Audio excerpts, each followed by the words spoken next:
continues.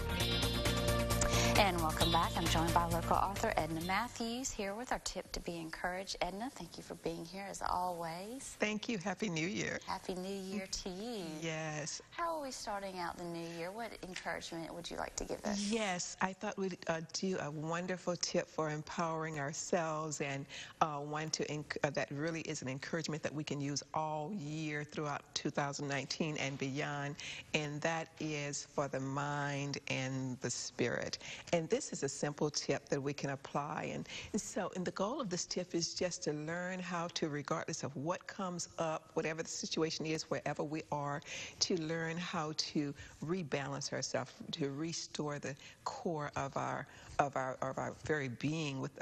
And this is through just deep breathing. You know, I think we talked about once before, and we've talked about deep breathing before, but once before about the fact that over 80% of our thought throughout the course of the day is negative.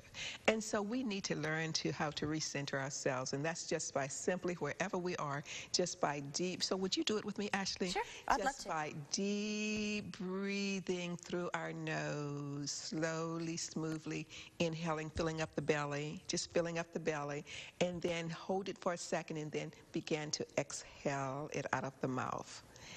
Immediately, we will notice that the mind, the sense of well-being begins to just flow right out and into our body.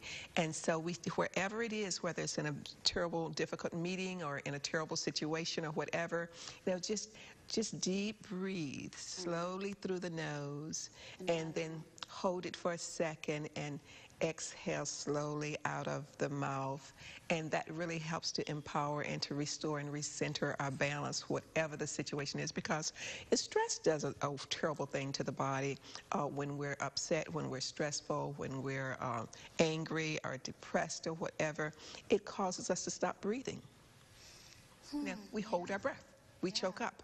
And when we just take that opportunity, when we check ourselves, and then we notice that we need to deep breathe, just stop for a second in that environment, whatever it is, and just begin to inhale through the nostril, slowly, smoothly inhale, and then just hold it for a second, down into the belly, and then just begin to push out all of that old toxic energy that's poison, that causes us to feel sick, that causes us to be depressed, that causes us pain, and just push it out of our body. So we can do this many times a day, many times a week, and all throughout the year. Just remember to help and heal your body and to give peace and restore balance back into our spirit by just deep breathing. We actually practice that in physical therapy, believe it or not, because it can also help with pain. It helps with pain. It helps with pain. It helps with sickness. It helps with depression. Just deep breathing. Edna, thank you so much for coming on the show. And you can actually get Edna's book at Blessings Bookstore in West Monroe. You can eat lunch there and then go purchase Edna's book. Yes. Thank you so much for coming on this show. Have a great weekend. Thank you. Coming up next, it's Financial Friday, and Darren Oglesby with Oglesby Financial will be joining us. Stay with us.